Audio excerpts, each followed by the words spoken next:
black sky. The ocean glints like shattered glass beneath. The roar of engines drowns out the pilot's heartbeat.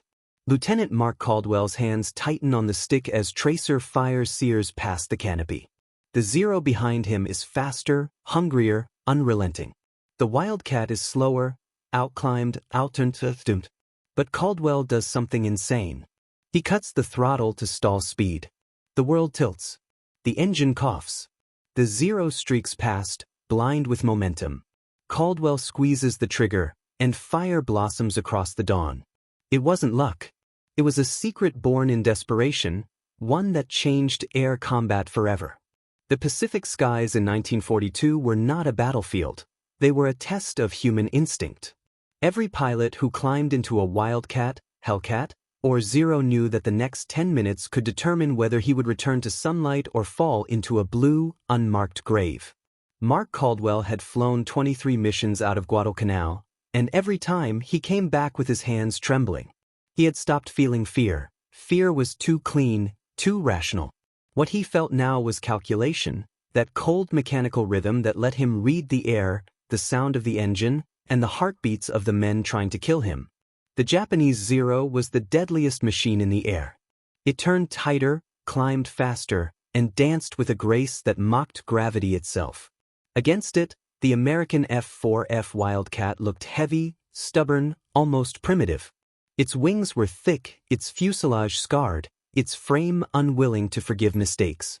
But the men inside them, they were learning. The trick had started as a whisper. Some said it came from a pilot named Jimmy Thatch, a thin man with clever eyes and the patience of a chess player. Others swore it was Caldwell who first dared to do it. No one could be sure. All that mattered was that once the trick spread, men started coming home. It began, as all revolutions do, with failure. The moment the sky stood still. The Pacific sun rose slow and heavy that morning, a swollen disk of blood sliding above the endless horizon. Its reflection shimmered across the waves like liquid fire, and the air above the USS Enterprise smelled of gasoline, salt, and metal. The flight deck crew moved like ants, sweating under their flight caps, shouting over the growl of engines and the clatter of wrenches. Lieutenant Mark Caldwell sat in his Wildcat's cockpit, one gloved hand resting on the throttle, the other tightening his harness until the straps cut into his chest. The aircraft vibrated with restrained fury. Every rivet trembled.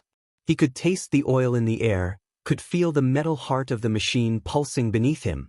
His oxygen mask hung loose, bouncing lightly against his chin. He stared out toward the open sky, the blue expanse that had swallowed so many men he once called friends. The call came through his headset. "Caldwell, you're clear. Take her up." He pushed the throttle forward. The Wildcat shuddered, roared, and leapt down the deck. The carrier blurred behind him, ocean mist rising in sprays as his wheels left steel. The moment he broke from gravity, his body relaxed into the familiar ritual: climb, level, breathe. He leveled at 5,000 feet. The hum of the propeller filled his skull, a circular rhythm that almost felt alive. To his left, his wingman, Ensign Robert "Bobby" Knox, formed up, a speck of silver flickering against the blue. Knox was barely 22, his flight record still warm from the typewriter. He was fast, eager, a child with steel wings. "Morning looks good, Lieutenant," Knox's voice crackled. "Maybe today's the day the Japs stay home." Caldwell smiled grimly. "You'll jinx us with that talk. They always come." And they always did. The warning came not 10 minutes later. Radar contact, bearing 240, Angels 12. Bogies inbound. Simit 12. 12 zeros. 12 silver knives cutting through the sky. Caldwell felt his chest tighten. He'd seen it before, how fast they moved, how they twisted and climbed as if the air itself favored them. The Zero wasn't built for armor or defense, it was built for domination.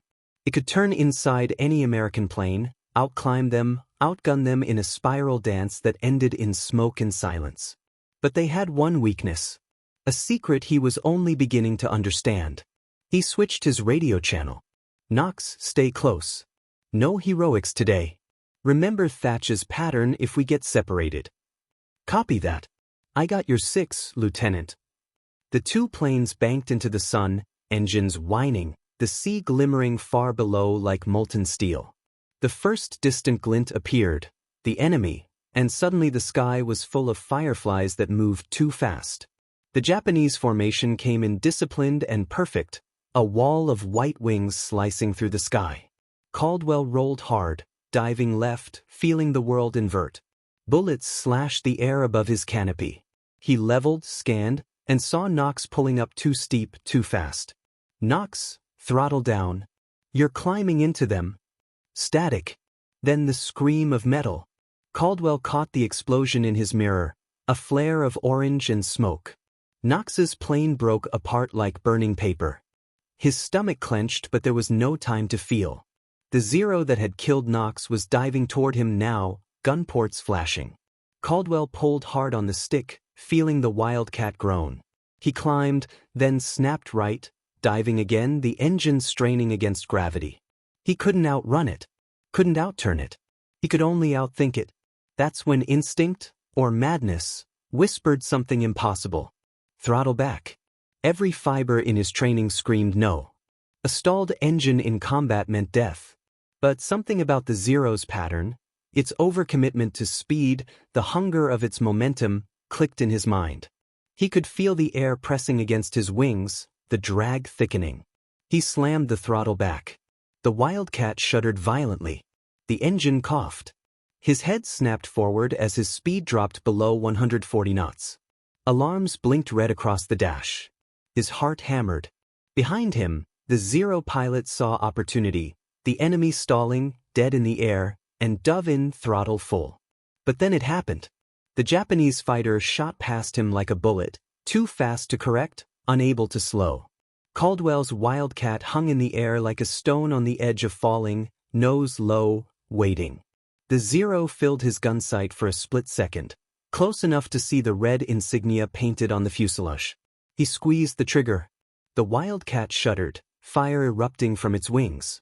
The bullets tore through the Zero's tail and cockpit. It rolled once, flame trailing like a comet, before it vanished into the sea below. Caldwell sat frozen. His breath fogged the glass. The alarm still screamed in his ears. He had just survived by doing the one thing every manual forbade. Throttle to stall. He didn't even radio it in. He just stared into the vast sky, feeling the tremor in his hands. Then he leveled out and turned back toward the carrier, the sea stretching endless and merciless below. They called him mad in the debriefing. Throttle to stall? You're lucky the damn thing didn't drop out of the sky, said Commander Haynes, his voice gruff but curious. I didn't think, Caldwell replied, voice hoarse. It was reflex. The Zero couldn't slow down in time. Reflex, Haynes muttered. That reflex just saved your life. The mechanics cleaned the bullet holes in his wings. The other pilots listened in silence. One of them, a tall, freckled man from Kansas named Wilcox, leaned forward. You're saying if we cut throttle, they overshoot? Caldwell nodded slowly. They can't throttle back fast enough. Their engines don't respond like ours. If you time it right, they pass right in front of you. That's suicide. It's better than running from something you can't outrun. And just like that, an idea began to spread. Days passed and the experiment grew. The pilots began whispering about Caldwell's drop, testing it high above the Pacific where no one could see their mistakes. Some crashed. Some stalled too low and never climbed again. But others, the ones who learned the rhythm of the air, started coming home with confirmed kills. Throttle to stall. A dance on the knife's edge. Caldwell spent long nights staring at the stars above the deck, cigarette smoke rising into the wind. He could hear the ocean sigh against the hull, the mechanical heartbeat of the ship beneath him. War had become an equation: speed, drag, lift, death, and somehow he had found a loophole. He didn't feel proud, just haunted. Every success came with the sound of Knox's voice still echoing through static. The trick spread across squadrons. At Midway, a young pilot named Harrigan used it to drop 3 zeros in one sortie. At Santa Cruz, entire divisions began adopting throttle modulation as survival instinct. And somewhere in the chaos of that war-torn sky, Caldwell realized the line between bravery and despair was only a few knots wide. The Japanese pilots began to notice. They started calling the Americans ghost flyers, men who slowed down until gravity itself betrayed them, only to rise again from nowhere. In Tokyo's flight academies, engineers debated redesigning the Zero's throttle response. They tested mechanical governors, faster pitch control. But the airframe wasn't built for hesitation, it was built for dominance. The Americans, meanwhile, built an entire philosophy around slowing down. It wasn't just about stalling, it was about control. Knowing the limits of your machine and daring to live on the edge of disaster. For Caldwell, it became more than a tactic. It became faith. He began to write in his notebook, a small oil-stained journal he kept under his flight vest. If survival means doing what no one expects, then death waits in predictability. He didn't know anyone would ever read it. But decades later, those pages would become legend. By the time 1943 rolled around, the tactic had become doctrine. New pilots were trained to feel the engine's cough, to sense the tremor of air pressure as they slipped below safe limits. And every time a Zero flashed past in disbelief, somewhere in the Pacific, a Wildcat pilot whispered a quiet thank you to the man who dared to cut power in a sky ruled by speed. Caldwell never spoke much about that first fight. When reporters asked after the war, he simply said, "Sometimes slowing down is the only way to survive." But that morning, the one where the sun rose like fire and the sky filled with killers, was the day he discovered that truth. And as the Wildcat leveled out, smoke rising from its wings, and the waves caught the reflection of one burning Zero falling into eternity, the Pacific fell silent. For the first time, the sky belonged to the man who had dared to stall.